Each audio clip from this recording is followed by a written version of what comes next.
and I simply remove the telephone jack and plug it into this box here, the modem. I then take another wire from the modem and plug it in where the telephone was. I can then switch on the modem. It's now telling me to phone up the main press cell computer. So it's a very simple connection to make. Extremely simple. I'm now waiting for the computer to answer me. And things are starting to happen. Things are starting to happen. Why did you buy a computer? Well, I was very interested in the new technology and didn't want to be left behind. I don't think it's only for the youngsters at school now. I think us older ones will have to learn a lot about it. What is Internet anyway? Internet is that massive computer network, the one that's becoming really big now. What do you mean? That's big. How does one? What do you write to it like mail? No, a lot of people use it and communicate. I guess they can communicate with NBC writers and producers. Allison, can you explain what Internet is? The world is in financial disarray.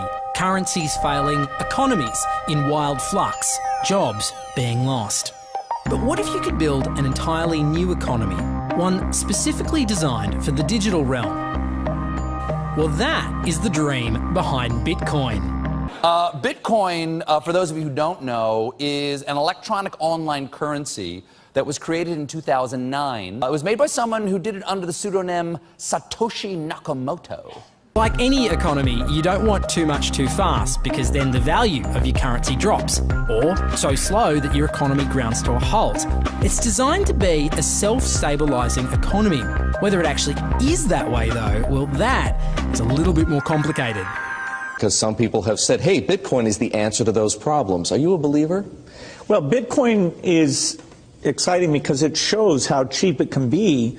Bitcoin is better than currency in that you don't have to be physically in the same place, and of course for large transactions currency can get pretty inconvenient. And what is Bitcoin? Bitcoin is a currency on the internet. I sent 100 euros worth of Bitcoin from here in Tokyo directly to you guys through this camera, through the network, through the TV, right into your home. If I had tried to do that, send you the money with a traditional bank, it would have taken several days and probably cost 30 euros. I just did it right now with Bitcoin instantly, basically for free, and didn't have to ask anybody for permission. I didn't need a bank, I didn't need a government, I didn't need anybody. I just needed myself and you and our smartphones to do it. That's the power of Bitcoin. Wall Street is fraud, America is fraud, the world is fraud, banks are fraud, central banks are fraud. We live in an era of fraud. It's all based on fraud, and they get a percentage of the fraud. That's the business model. To suggest that there is any moral or ethical aspect to anything that's going on now is to be completely naive about the fact that we live in an era dominated by financial terrorists, jihadis of banking. They're here to kill you and themselves. They believe in an ideology, not the Quran, but Adam Smith, that they completely misread and interpret as something to justify their blowing themselves up. Janet Yellen's a terrorist! Mario Draghi's a terrorist! The Central Bank of Japan is a terrorist! These are the real terrorists! Funds received. This community is switching to what they think is a better monetary system.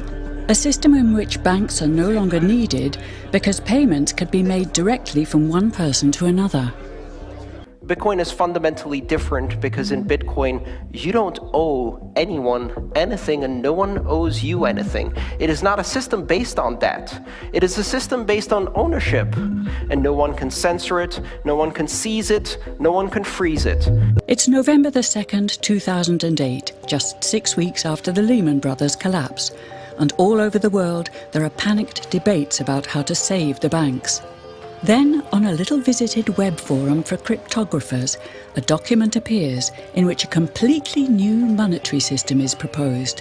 The visionary author calls himself Satoshi Nakamoto. These were the darkest days of the financial crisis. So that to me suggests a very clever mind that saw an opportunity, the perfect opportunity to introduce a new radical technology and a new radical approach to money and finance at just the right moment when people would be very open to making this big shift that's required to adopt a new currency. What's exciting for me is like a global economy. Right now we say we have a global economy, but I can't take $1 and give it to you in the Netherlands and then you know what to do with it, right? You would have to go and change it to your native currency. And when you kind of eliminate that step, and I can just send you one form of payment and you can send me a product in a matter of seconds, that starts to change things from a global perspective. How could this digital coin invented by this Satoshi Nakamoto become hundreds of times more valuable than the dollar?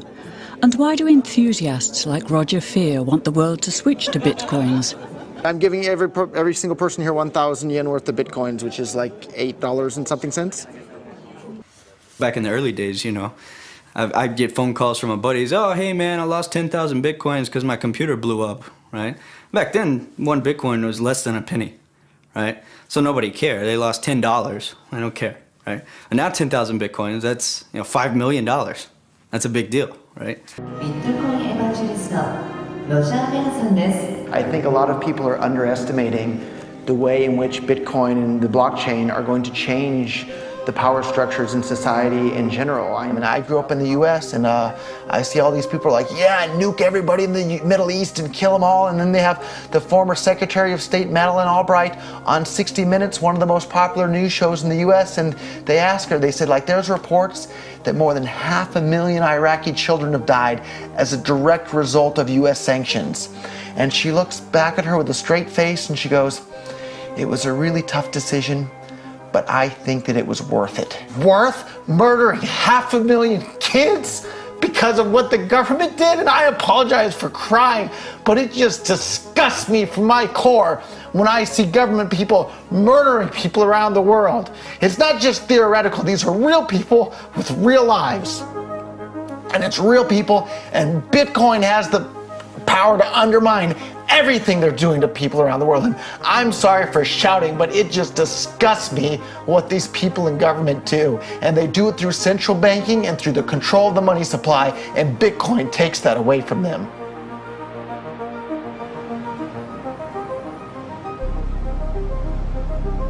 You can buy Bitcoin at the Shell station. Check it out. Good.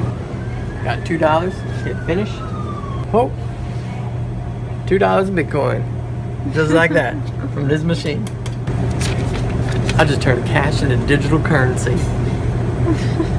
So thinking that it's too late to get involved in Bitcoin is like thinking it's too late to get involved with the internet or too late to get involved with using a cell phone. Like, it's not too late to get involved in Bitcoin. If Bitcoin becomes really popular all over the world, Bitcoins are going to have to be worth at least tens of thousands of dollars a Bitcoin, if not hundreds of thousands of dollars per Bitcoin. So thinking it's too late to get involved with Bitcoin is like thinking it's too late to get involved with using the internet. Of course not. Like, it's ubiquitous in our lives, and Bitcoin's going to become ubiquitous in our lives as well.